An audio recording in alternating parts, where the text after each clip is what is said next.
is a really interesting little tool. Alyssa and I are approaching firewood cutting season, and we'll be using our chainsaws more and more. And so I thought I would kind of start hunting for a better chainsaw sharpening tool. Stumbled on this little guy, and you know, I've seen these before, but it wasn't immediately obvious to me what it was.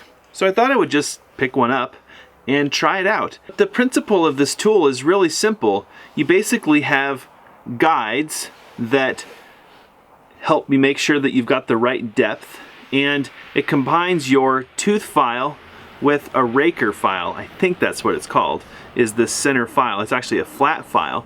Normally you would do this in two separate tools. You'd have a guide and use a flat file, and maybe every, I don't know, 2 or 3 sharpenings, you'd take just a couple of files off of your raker there. So this is all built into one tool, and it's all set to the perfect depth. So as you go across the tooth, you're not only sharpening the tooth in reference to the tooth in front of it, but you're also knocking back that raker and making sure that it's the right height. If you take too much off the raker there, well, you'd end up with this kind of tooth sticking out, if you will. You've got this raker coming this way and the tooth coming this way, and if your height is too much, you've got too much exposed on that tooth, well, it's going to kind of bog down your saw. A lot more of a safety hazard too, because if you get hit with it, it's really going to do some damage. On the other side, if you start filing the tooth and you don't do anything with the raker, you'll actually file that tooth down to where there's no tooth exposed, and you'll just be burning gas. You're not actually cutting anything. So you want to kind of maintain this perfect height as you file that tooth and raker down. That way the tooth's always got an exposed cutting edge. It's not too much, it's not too little. It is replaceable, so you don't have to buy the handle more than once. You can pull each individual file out and replace it. It looks like, based on how this tool is designed and how it's marked, that it's really set up for one pitch. So you really want to make sure that you've got the right pitch and gauge files for this tool. You don't want to be switching between files. But the point is that the files can be replaced, and I'm sure those are easily available. In fact, I know the round files are. The flat file, that one I'm not sure where you'd pick up. Probably at your local saw shop or power tool center would have a replacement file for that. Although, man, I bet you're going to get a lot of life out of that file. The cutting files, or the tooth files, those, you know, you can go through those pretty rapidly depending on how much you're sharpening. And of course the pitch is indicated here on the end of the handle. We have a couple of different saws. We actually have an 060, I think, 660. And then we also have this little guy, he's a 250, and the pitches are different. So I thought I actually bought 2 of these, one for each pitch, and I must have remembered the pitch incorrectly. I have to do some research on that and see where I screwed up, because I managed to buy 2 of the same pitch. So I made a mistake on that one. You know, all in one, hand powered, you don't need electricity. It's got really great guides. It's got nice markings on here so that you know that you've got the right angle, just like a regular saw file. You know, regular saw files got these markings on the bar. They show you what your pitch is relative to the tooth and the bar. This one's got a lot less mass, so it's really easy to get off, you know, start doing some weird stuff with the tooth. This one definitely follows the track more carefully. It's much more straight, although if you're not careful, yeah, you can start to deviate a little bit. There are arrows that indicate which direction to go, but it's gonna make sense. I mean, as soon as you start filing, it either is in the tooth or it's not. There are instructions stamped on the handles, if I didn't already mention that. The biggest problem we had is that I didn't actually know that you're supposed to knock back that forward tooth, or not, it's not a tooth, I'm gonna call it a raker. You're supposed to knock it down every so many sharpenings to maintain that distance above it. I wasn't doing that, and so I'd buy a new chain, you know, and pretty quickly it cut like a crazy fool when I first got it, and after a few sharpenings, it wasn't that it was dull, it just was making sawdust. So it's nice to have a single tool to do that. I'm not going to pass any judgment yet, although I did just go through this 250 chain, which is actually a pretty new chain. Just give it a quick sharpen. Let's just go see if this made a big difference or not.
would say that sharpener did a fantastic job.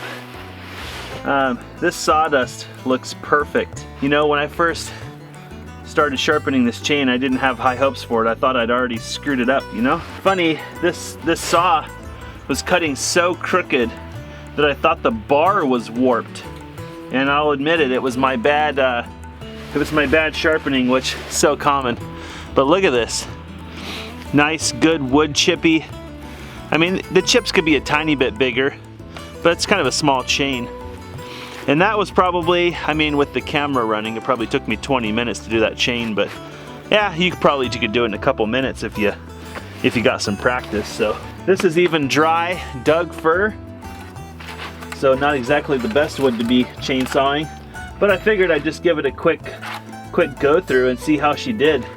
And for dry wood, I'd say that went pretty good. I'm really impressed with how well this little tool did. You know, I love the fact that it's reusable. You can put new files in there. I don't know if I showed you guys that, but this little door opens and files are all accessible right there. You can just pull them out, put new files in. And for a single, non-powered, non-electric, you know, can be put in your chainsaw box tool, it really doesn't get any easier than that. Of course, if you're filing a lot of chains, probably want to go with an electric sharpener, but I think it's something that anybody could use. I think Alyssa would be pretty happy to use this tool. They cost probably right around $50, maybe a little bit less, so you know, it's a pretty big jump compared to a regular chainsaw file, but it's quite a bit cheaper than a lot of the electronic or electric variations or other options that are out there.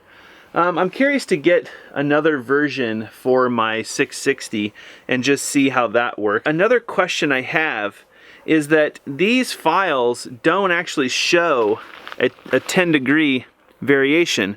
They show the 30-degree, which is right here, this little notch. So they show that one, but they don't have any indication for 10 degrees.